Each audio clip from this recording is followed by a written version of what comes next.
Monet is dead. Because of you! Noma's coming for us, you know that, right? Every time y'all do some shit and leave me out, it gets fucked up! Carter has something on you, then you need to get something on him. Davis, we're fucked. We decide what happens next. Hi and welcome to Butter Movies. When you think about it, the Monet and Cane dynamic, more so than Monet with Dru or Diana and the siblings with each other, was always at the core of the family. So, it being on full display in those closing minutes was fitting and heartbreaking all at once. But the lead up to that moment only came about because Noma and Carter got a little too cutesy with their plans to remove the thorns in their sides. Sending Monet and Tariq to Staten Island so Vadim could kill them was a clever idea, but it should have been something no one else knew. Why did the random men who gave Dru the money know about Tariq going there? What are we doing here, Carter? I thought this was a serious operation.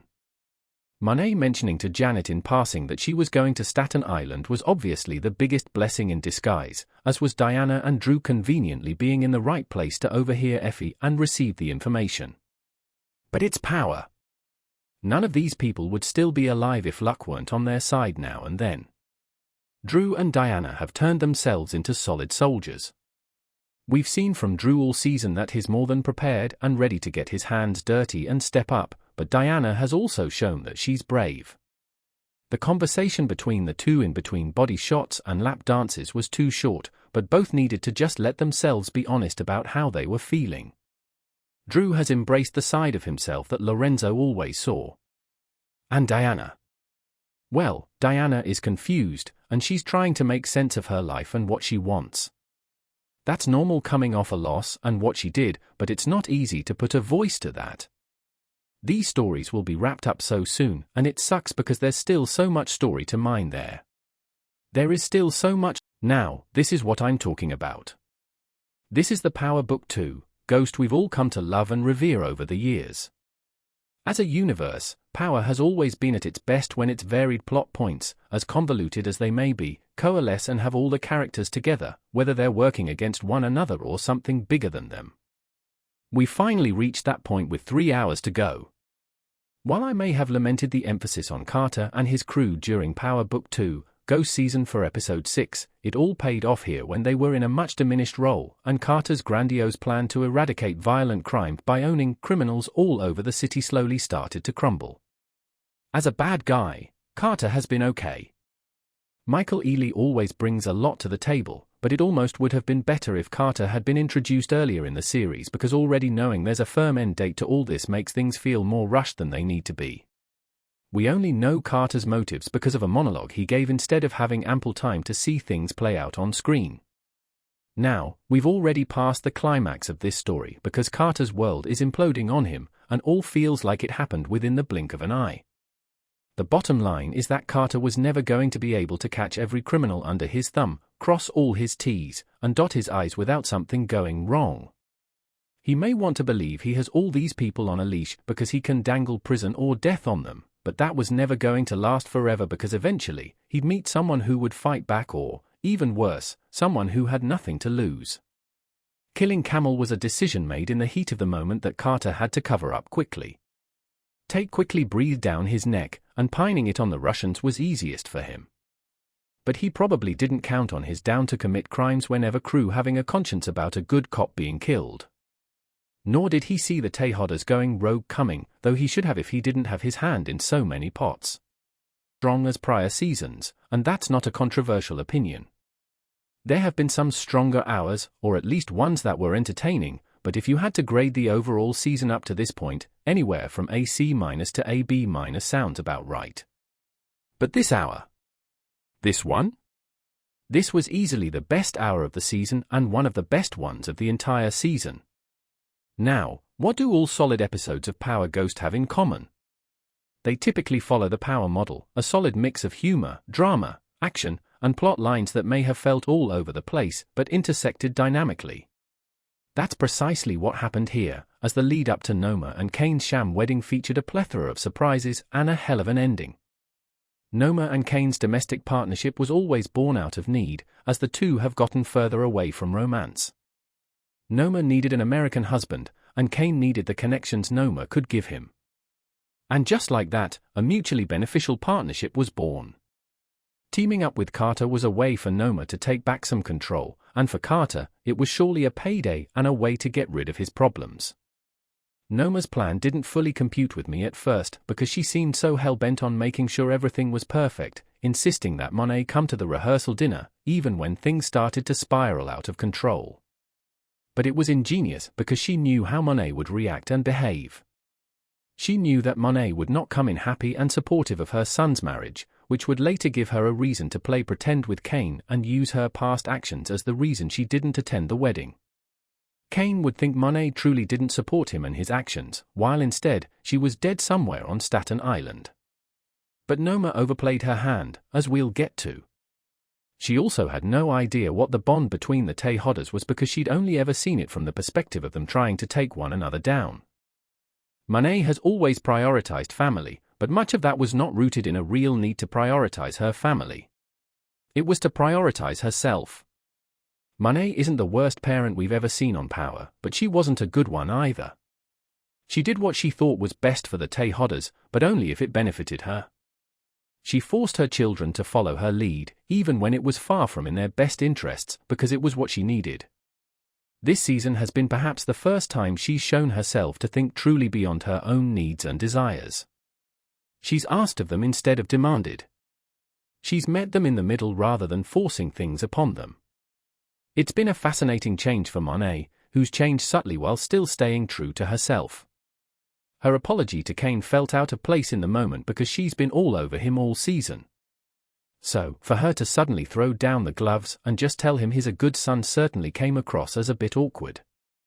But you also knew that at this point, they were going to throw things out that may not make sense because of how close we were to the finish line. Monet and Cane have always been the closest within the Tejada circle, mainly because Cane stepped up in a way for the business once Lorenzo was gone that Dru and Diana weren't capable of and didn't want to do. Their bond was permanently cemented with loyalty to one another, and you could tell in that conversation that their loyalty to one another would never shake. They could be estranged and drag each other from sunrise to sunset, and it wouldn't really matter because if there was a choice to be mad between each other and anyone else outside the family, there wouldn't really be a choice. Again, what would the ramifications of that be for Davis? And where could he go from there? We won't know because there's just no time. Why does everyone have to make a big show before killing people? With Effie there to wipe the tapes or whatever she was going to do, why didn't Tariq just shoot Carter through the confessional window and be on his way? You never give someone a chance to talk themselves out of being murdered. That's like Power 101. Of course, Carter got into Tariq's head and dropped the bomb on him, which set everything else in motion that would happen later at the wedding. I knew the Zion video would come back one way or another, but Carter has to go. And somehow, they compounded their problems by not killing him but injuring him and tying him up in some abandoned location. Everyone has been ragging on Braden this season, and I do get it, but at least he comes ready to do something. Maybe it's stupid, but he's the first to declare himself available when a war gets going. I don't know what they do with Carter now, but if he survives this season, that would be the biggest surprise in Power's history. I'm exaggerating, but he simply can't live, and we lose others. I won't allow it. You know who else has got to go? Noma. I've actually had enough of her, and everything that's happened falls on her shoulders. I hope Cane and the Tejadas bring hell down upon her. Why in the world she thought Cane would ever choose her over Monet is beyond me, and going through all the trouble she went through for that messy-ass end result was incredibly dumb. I would say that getting in a shootout during your very fake wedding that you need to help keep your business afloat would be her demise, but she won't make it out of this series alive. Tariq has enough information from Anya to know how Noma will move next, and the Tejadas will take it from there. Noma getting the pleasure of killing Monet, even if she can only revel in it for a little while, shouldn't upset me, but it does. Noma finally got her revenge for Mecca and everything else, and it sucks. Cane, Dru, and Diana loved their mother for all their words and actions. Monet, for all her various faults, which were plentiful, loved those kids deep, deep down. She just never knew how to be in the life and be a mother. It was as if she couldn't be both. It's a shame it took her so long, up until her final moments, to realize it was possible to protect her babies differently. It never had to be like it was, but if there were ever a group of people ready to burn the whole city down in revenge and get away with it, well, that would be the trio of Tejadas. It's hard to imagine there won't be more significant, painful deaths before it's over, but this one hurt more than even I thought possible. And truly is in what they're doing. Everything Monet is doing feels too late. The damage has been done, and she's dealing with adults with their own lives and ambitions. They no longer feel the pressure and need to conform to their mother's wishes. Cane's got his own thing going on. Diana's been saying she's out and being with child. There's less insistence she put herself in danger. And Dru, well, he's always had one foot out the door, and he's ready to move the hell on now. Props to Dru for being the one person to hold Monet accountable. He's said what he's felt, as if things weren't bad enough already for Tariq, Braden, and the Tejadas. It got a lot worse in episode 7 of Power Book 2, Ghost Season 4. The episode begins with Diana in the hospital as she discovers that Felicia's brutal attack on her resulted in the death of Tariq and Diana's baby. Though he initially sought revenge from her, Tariq decided against it, but Diana went through with it and eventually kills Felicia. Her dead body is discovered by Detective Carter after he rushed to Felicia's home in hopes of saving her. Carter walks into the house to see Diana, Tariq, and Monet where it comes close to killing them all. Thankfully for them, Dru's decision to help Carter after his release from prison is what saved Diana, Tariq, and Monet's. As for what happens next, well, that will be on display in episode 8. Here's what you need to know about it. Tariq and Monet try to leverage a way to get out from under Carter by making a play to Noma. Positioned on opposite sides, Cane and Dru compete for the streets. An incident with Braden's relationship with Il sends him off the deep end as he goes from puppy to pitbull. On this week's Power Book 2, Ghost, we learn that Cane and Noma are getting married. What is that registry going to look like? Noma's tap dance to secure a government contract without getting caught by the feds is second only to Carter's fancy footwork as he tries to convince Nico that Felicia died in a car crash and not in a heinous beatdown in her own kitchen. How long, do you think, before this all blows up in his face? Oh, and a Sopranos alum shows up as Effie's mom. Carter tells his team that Felicia died in a car crash, but Nico doesn't believe him. What the F.K. really happened, he whispers once he has Carter cornered at the precinct. Power Book 2, Ghost Season 4 has not been as strong as prior seasons, and that's not a controversial opinion. There have been some stronger hours, or at least ones that were entertaining, but if you had to grade the overall season up to this point, anywhere from a C- to a B- sounds about right. But this hour? This one? This was easily the best hour of the season and one of the best ones of the entire season. Now, what do all solid episodes of Power Ghost have in common? They typically follow the Power model, a solid mix of humor, drama, action, and plot lines that may have felt all over the place but intersected dynamically. That's precisely what happened here, as the lead up to Noma and Cane's sham wedding featured a plethora of surprises and a hell of an ending. Noma and Cane's domestic partnership was always born out of need, as the two have gotten further away from romance. Noma needed an American husband, and Cane needed the connections Noma could give him. And just like that, a mutually beneficial partnership was born. Teaming up with Carter was a way for Noma to take back some control, and for Carter, it was surely a payday and a way to get rid of his problems. Noma's plan didn't fully compute with me at first because she seemed so hell-bent on making sure everything was perfect, insisting that Monet come to the rehearsal dinner, even when things started to spiral out of control. But it was ingenious because she knew how Monet would react and behave. She knew that Monet would not come in happy and supportive of her son's marriage, which would later give her a reason to play pretend with Cane and use her past actions as the reason she didn't attend the wedding. Cane would think Monet truly didn't support him and his actions, while instead, she was dead somewhere on Staten Island.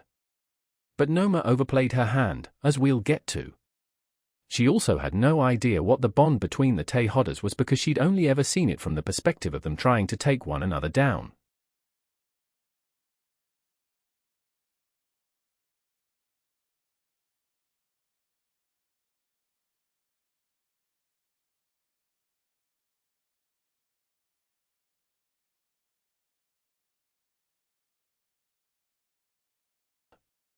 Just like Dru, Diana is set on putting herself first and prioritizing her wants and needs.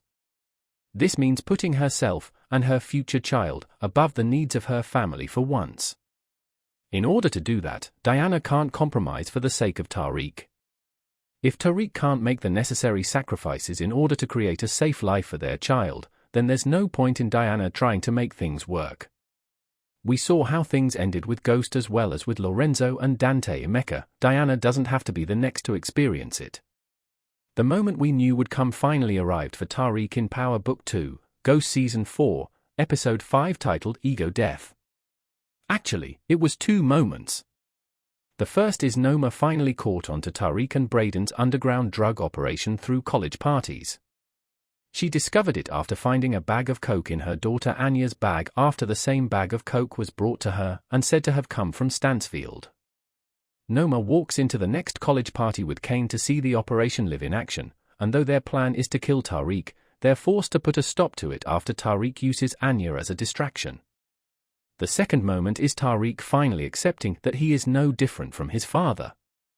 After a string of events that knocked him off his path, Tariq realizes that he needs to use his dad's qualities to become an apex predator to stand at the top of the drug game and ensure the safety of himself and loved ones like Braden and his mother Tasha. Despite this realization, Tariq still doesn't fully see how similar he is to Ghost.